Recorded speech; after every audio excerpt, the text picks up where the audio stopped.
Now, let's get straight to it. Britain's future arguably never looked so uncertain. British lawmakers are expected to vote on Prime Minister Theresa May's Brexit deal tomorrow, that's Tuesday. Will her deal with the European Union find takers? That's $1 million question, or £1 million or €1 million question for that matter. The Prime Minister will address the Parliament. She fears that the planned exit from the European Union could be derailed. Theresa May, a little while ago, delivered a speech in the city of Stoke-on-Trent. Agreement on the term has yet come up with an alternative Brexit deal that is negotiable and that actually, nobody has come up with an alternative Brexit deal that is negotiable and that delivers on the result of the referendum. And that's what we must remember. This is not just about negotiating a deal, it's about negotiating a deal that delivers on the result of the referendum, taking back control of money, laws and borders, but also ensures that we do it in a way that maintains jobs, maintains security, protects jobs and security, and protects our union. Now, she has said that it was likely that lawmakers would block Brexit altogether, and she fears that chances of Brexit being blocked are higher than Britain leaving European Union without a deal. I'm working to ensure that we get members of Parliament voting for the deal tomorrow. I believe it is important that we deliver on this result, that we don't see a situation where there's a risk that Parliament tries to frustrate Brexit. I think over the last few days we've seen that risk increasing. I want to ensure that we deliver on the referendum, that we leave the European Union, and I want to do it on the basis of a good deal that protects people's jobs, protects our security and protects our union. Now, how will that affect Britain's economy? Will it survive the legislative shock? And what happens to the credibility of British politicians if they fail to honour the Brexit referendum? You can catch all the action right here on WION World is One as we track the Brexit step by step, moment by moment. For now, we have another soundbite of Prime Minister Theresa May that we need to listen to. Let's quickly listen to that. Parliament gave that decision to the people. The people took that decision. Parliament must now have the humility to carry that decision out. In fact, I would say it's a matter of duty and a matter of honour that we do so. The question is, how do we do that? Now, in front of us, we have the deal that the Prime Minister's negotiated with European leaders. It's not the deal that everybody would want, but then probably no negotiation is. But it's a way in which we can carry out the wishes of the British people with minimal disruption in terms of our economy. The two other alternatives are to leave with no deal at all, or indeed not to leave the European Union. Now, I think leaving with no deal, while I think it's entirely survivable for the UK economy, would be problematic in the short term. But I think no Brexit would create such a chasm between Parliament and the voters that its consequences would be unknowable. Well, that was one of the ministers of the United Kingdom. Be it Theresa May, the Prime Minister, or any of the minister, they're all fearful that the deal that Theresa May has worked out of the European Union will certainly not pass the legislative test. We have Mandy Clark, our Bureau Chief, joining us live from London. Mandy, thank you so much for being with us. We're right on that button moment, isn't it? Because even Theresa May, the Prime Minister, says she's really fearful of the deal finding no takers in the Parliament.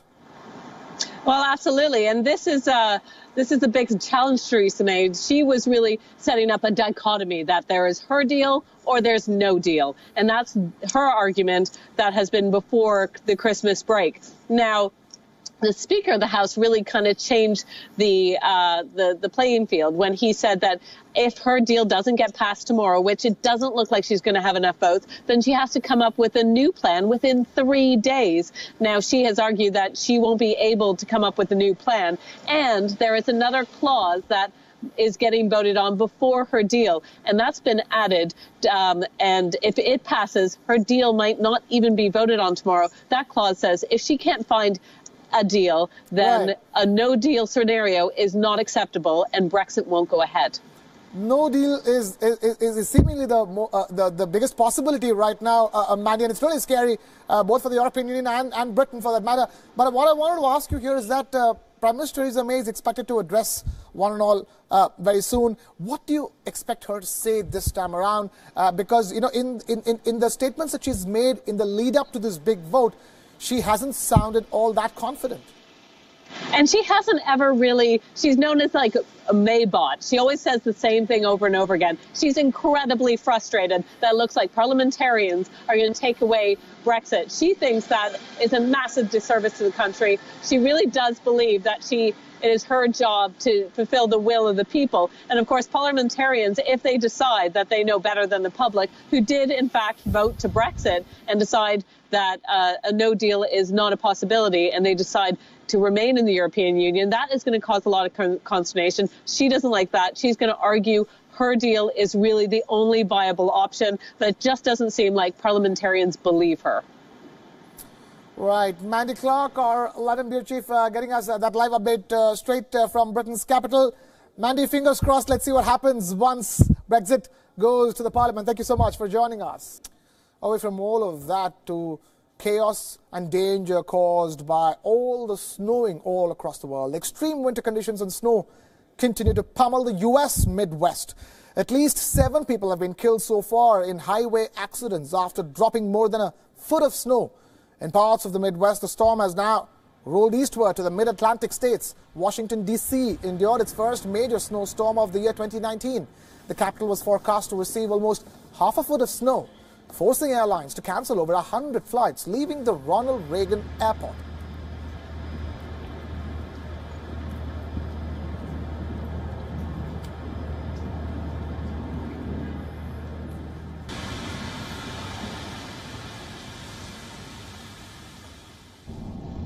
Police in the U.S. state of Virginia said that they responded to more than 200 traffic crashes and helped more than 100 disabled vehicles. The storm knocked out power for nearly 200,000 people in the state of Virginia and North Carolina. On Sunday, the state's governor, Ralph Northam, issued a preemptive state of emergency in anticipation of more snow, ice accumulation and power outages in the state. The weather system, which began as rain in Mexico, has since turned into snow. The storm is now expected to affect over 2,000 kilometers across the U.S. Millions of Americans in 10 states and Washington, D.C. are now under a winter storm advisory.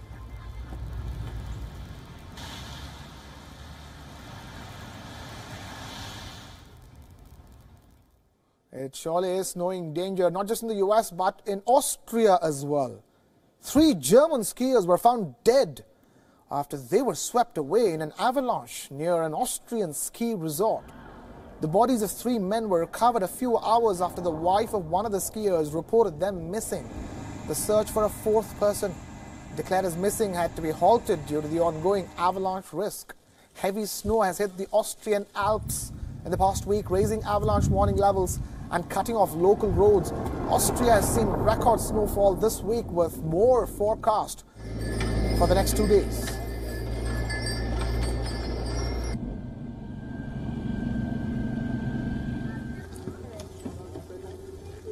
Nach unseren aktuellen Informationen ist diese Vierer-Skigruppe in